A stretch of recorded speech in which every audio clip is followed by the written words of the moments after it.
Hey, Vadgesters. So here's another episode of our Quickies. I finally came up with a name that makes sense, right?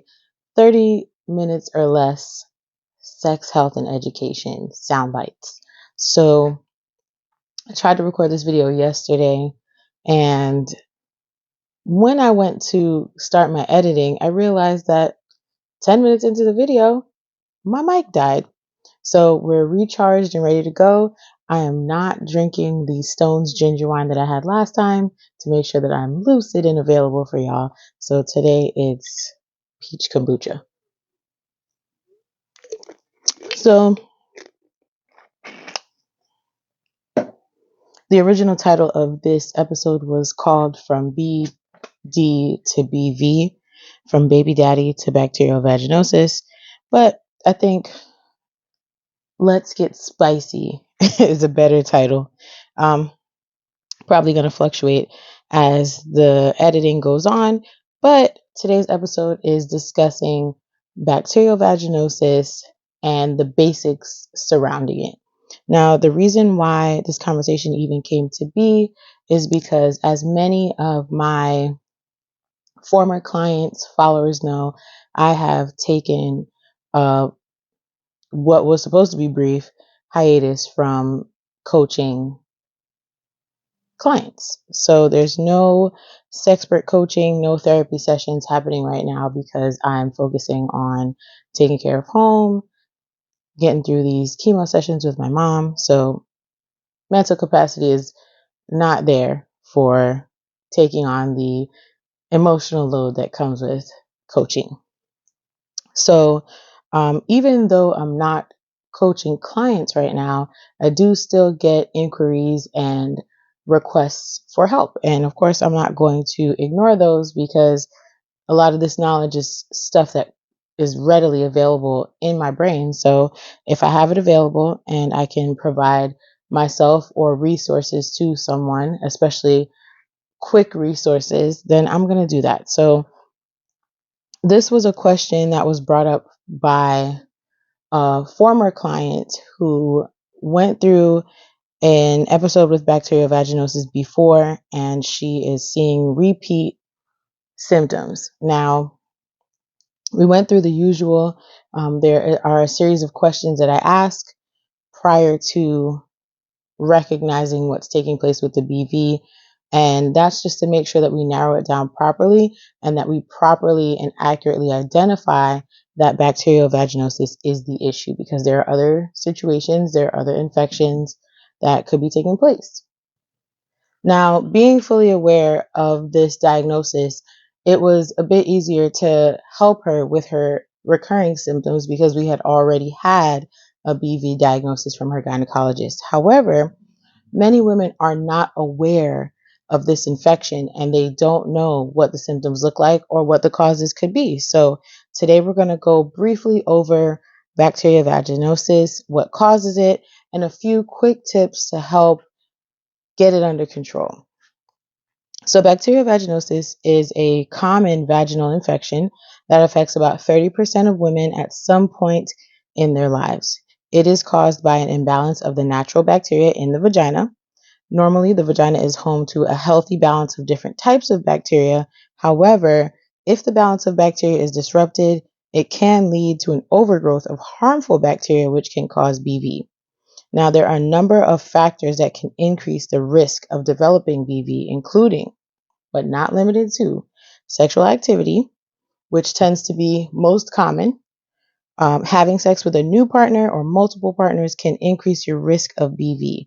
This is because you may be exposed to new bacteria that can disrupt the natural balance of bacteria in your vagina. The reason why I say includes but not limited to, we do see women who have never been sexually active who have symptoms of bacterial vaginosis and do receive a positive diagnosis.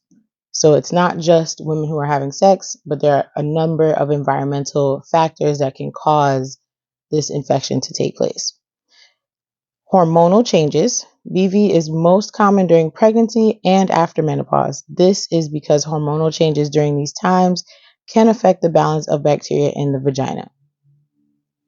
Again, You do not have to be sexually active, or you do not have to have ever been sexually active to experience hormonal changes that can cause these symptoms to take place, that can cause these infections. Because if your immune system is affected by these hormonal changes, you can see an overgrowth of what we call bad bacteria that takes over and doesn't allow the good bacteria to flourish and causes these symptoms to take place. Typically, when your body is experiencing foreign entities like these types of bacteria, it will try to rid itself of said bacterial colonies through things like discharge, excess wetness.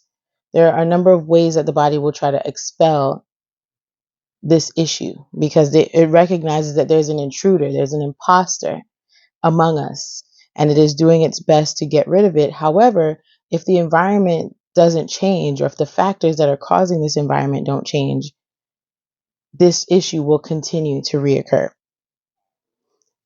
The next possible cause is use of antibiotics. Antibiotics can kill off the good bacteria in the vagina, which can lead to an overgrowth of harmful bacteria and BV. Of course, the term antibiotic is anti-bio, right? So bacteria is a bio situation. It's a biological growth. So if the antibiotic is killing the good bacteria that fight these growths, then there's nothing to defend the body against it.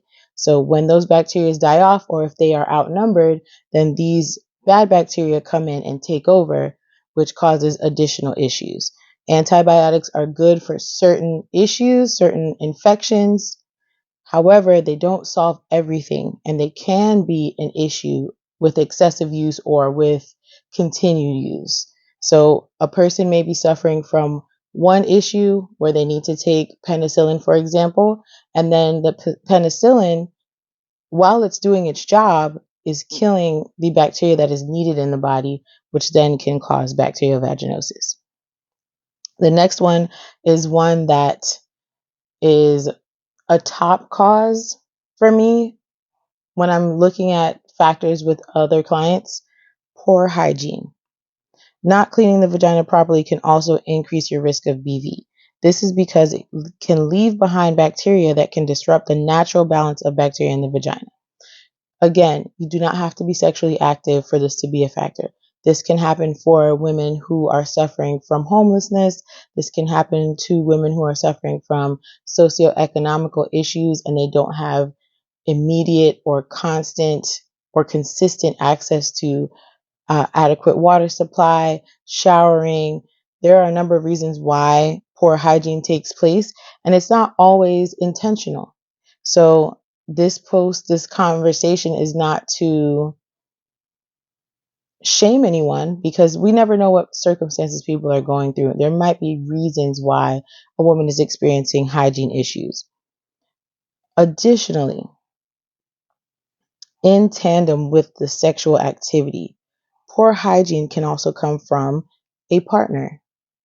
You can shower every single day and do all the things that you need to do, but if your partner is not following a hygiene regimen, if your partner is coming home with a dirty dick, if your partner is reusing dirty toys, you can also be affected by this. So poor hygiene is not just on the host body that is in question. It can also be from those external factors that are coming in and spreading this infection or exacerbating this infection.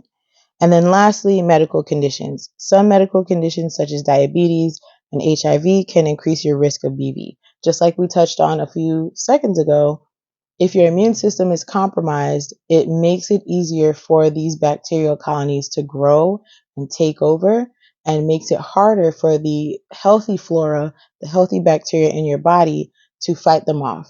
So consider it an acquisition where big bank take little bank. If there's more bad bacteria taking over, then pretty soon it will be unrecognizable which is good and which is bad. There'll be too many bad ones to recognize the good. If you think you may have BV, it is important to see a doctor for diagnosis and treatment. BV can be treated with antibiotics, and most women make a full recovery with treatment. The reason why it's important to get a diagnosis is because some of the symptoms of BV can be mistaken for other infections. Prime example, yeast infections. They are known to have a certain set of side effects or symptoms, one of which is discharge, a specific type of discharge. BV can mimic these symptoms as well. So there's a special test that takes place when you visit your gynecologist. Your gynecologist will then recognize that bacterial vaginosis is the issue, and then they will diagnose you there. When they diagnose you, they may give you a specific set of antibiotics to use to treat this issue. However, these antibiotics only work for a certain period of time, and usually, if the environmental factors are not remedied, you will see the symptoms come back again. So, knowing this, here are some tips to help you prevent BV. Number one, wear cotton underwear. Cotton underwear allows the vagina to breathe, which helps to keep the natural balance of bacteria in the vagina. So, roaming free might feel breezy in a sundress. It's a nice feeling when you are at the beach or you're just taking a stroll. However, certain materials can irritate the vulva and invite bacterial disruptions. So, putting a light barrier between you and your jeans, you and your pants, you and anything that you're sitting on may help to alleviate BV symptoms. So, it's a perfect time to bring this up, but a couple weeks ago, Ice Spice did an interview. And if you live under a rock, Ice Spice is a very popular rapper from Bronx. BX Stand Up North Girls, what's good? And she did an interview, and they were asking what's in her purse. So she went down the list of things that are in her handbag, because we know she's never seen without a bag over her arm. And so one of the things that she mentioned was an extra pair of panties. And for some reason, this just sent the interwebs into a tizzy, because they were saying things like, oh, she's dirty, she's nasty, what's wrong with her? Her vagina must be broken, stuff like that. And it was like, where does this stem from? Like, why would having spare underwear be an issue? She's not saying that she's soiling herself. She's packing backup underwear in case anything happens. You might get a little bit too excited and, experience a little bit of wetness that wasn't expected. You might sweat. It is summer and we're experiencing record temperatures right now. It is right now in Florida, in South Florida, the heat index was like 115 today, 115 degrees Fahrenheit.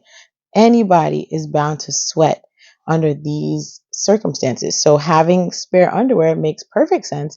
And it made me wonder, if she said something different like panty liners, would they have still given her the same amount of hell? Because on Twitter and Instagram, people were just saying the weirdest of things. And it made me realize that the internet is not a real place. There's no way everybody's vagina works the way they think it should work. There's no way that everybody's vagina doesn't discharge, doesn't secrete wetness, doesn't sweat around the mons pubis. Most of us have these situations. And as someone, we see her attire. She wears tight jeans a lot. She wears thongs a lot. So having spare underwear is a sanitary way to make sure that you rid yourself of unnecessary irritation, unnecessary bacteria. So I think she's on to something. And I hope that the feedback she received over the past couple of weeks doesn't deter her from continuing her hygiene practices. And some of y'all could really stand to take notes. Please consider packing an extra pair of cotton underwear in your bag. 3, avoid using scented soaps and douches. These products can disrupt the natural balance of bacteria in the vagina. Now, as a lot of people know, I did write a book about curing and treating bacterial vaginosis. And one of the things we talk about are douches. There is absolutely almost no need for any woman to use a douche. There may be a small percentage of medically necessary douching, but that should be prescribed by a gynecologist or a physician. Most women should not be going to the store and picking up a douche off the pharmacy shelf and taking it home and using it. It is filled with irritants.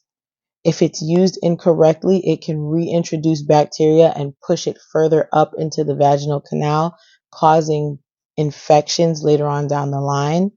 It can lead to pelvic inflammatory disease. There's a number of reasons why most, if not all, women should not be using douches. But even in 2023, there is a societal push to hyper clean ourselves. People are still using certain products that are known to cause cancer, that are known to be irritants, that are known to cause chronic dryness and other issues down the line. So it's very hard to unlearn these things. However, that is definitely a key point that I will make. Avoid using scented soaps and douches. Now, if you must, use a soap, because it is okay to, of course, soap the outside, the mons pubis, the inner thigh area.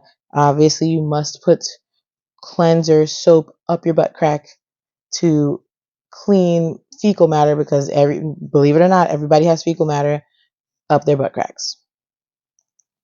Natural plant-based soaps can still irritate with fragrance and strong oils, so be very careful of the ingredients that you introduce to your body. If you are suffering from bacterial vaginosis and vaginal sensitivity, try starting with fragrance-free soaps and then get your scents from body moisturizers and perfumes. There's no reason why your vulva needs to smell like anything. Some soaps are made with essential oils. Some soaps are made with herbs that help to alleviate dryness, that help to alleviate irritation, that help to promote vaginal lubrication. Be aware of these ingredients and make sure that you're curating your choices based on what you need, not what you think you need, not what you heard, not what somebody else said that they use. Do it based on what your needs are and make sure that you're aware of these ingredients prior to using them. If you find that a particular soap does not work for your body, discontinue use immediately. Give it a couple of days and go soap free so that your body can acclimate again, and then start looking for another product. This one might seem self-explanatory, but it's not. It might seem like common sense, but it's not. Clean the vagina from front to back. This means clean it from vulva to rectum, vulva to anus, right? This helps to prevent the spread of bacteria from the rectum to the vagina. Also, pro tip, avoid re-swiping with the same piece of tissue. If you have already wiped, you either need a good fold to start on a fresh side, or you need to discard that and start with a new piece. Try your best to be conscious of how you introduce bacteria into your vaginal environment. This is a great place to start because it starts with you. It starts with only you, and only you can control this type of factor. Now, the reason why I say it might seem like common sense, but it's not, is because in my life experience, there are people out there who were not raised with certain skills. If you were a latchkey kid, if you spent most of your time alone, if you spent most of your time surrounded by other children, and there wasn't really a parent in the household showing you how to do things, maybe they were out working, maybe they were a single parent and they had to spend more time outside of the home. Some people do not know these things. So again, this is not a conversation to make anyone feel ashamed. This is a conversation to make sure that the playing field is level when it comes to sexual health and hygiene. Another pro tip, urinate after sex. This helps to flush out any bacteria that may have been introduced into the vagina during sex. I know it may be tempting to just go straight to sleep. it may be tempting to just wait until tomorrow. But if you have access to a bathroom with running water, go and pee. You will save yourself a number of issues, not just bacterial vaginosis, but also things like yeast infections, UTIs. That's a conversation for another day. Overall irritation, especially if you're using things like latex condoms or you're not using condoms at all, because there are irritants being introduced into your environment that you can rid yourself of by just taking a quick piss. Pee is multi-purpose. Lastly, see your doctor if you have any concerns.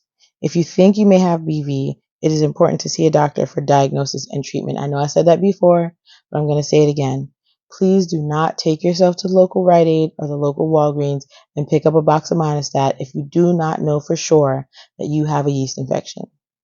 They also sell infection detection kits. So if you are having issues with accessing a gynecologist, if you are having difficulty with getting insurance coverage to get to a gynecologist, if you are within walking distance of a pharmacy or can Amazon Prime yourself a testing kit but do not have availability or access to a doctor, this might be a way to give yourself an entry level understanding of what your issue is so that you can properly take care of it. Everyone does not have health insurance. Everyone does not have access to good health insurance. When I was growing up, back in my hood, we had what was called the clinic. It was a free clinic where doctors were probably paid by the county or probably paid by the city, which means that they weren't getting a lot of money and they were usually understaffed. And most of the city was going to this clinic to receive various types of treatment. Everyone does not have access to adequate health care, unfortunately. And this, again, is not a conversation to judge. This is a conversation to level the playing field for those who do not have access to adequate health care, who do not have access to sex, health, and education. Our country fails us all the time. It wouldn't be a first if someone is just hearing about these things for the first time. You would not be the only one. So again, I want to make sure that you have the resources that you need, the tools you need to have a successful and happy life. And this is one of the ways to do so. So I hope that these tips are helpful. We made it under 30 minutes. Hopefully this audio is actually going. If I go to playback and it's not there, I'm going to be so sad. But I appreciate you guys. I hope that you found this information useful. If you need to talk more, if you have more questions, if you need me to expound further, you can contact me at any time, KIMI@vforvag.com, or you can DM me on Instagram, Twitter, Facebook, whatever your favorite method or social media platform is. I am there. And we can have this conversation further and I can guide you to the resources necessary. If you need a free clinic, I can find you one. If you need access to an OBGYN, I can find you one. We have resources available for you. So thank you again. Stay smart, stay sexy, and vag out.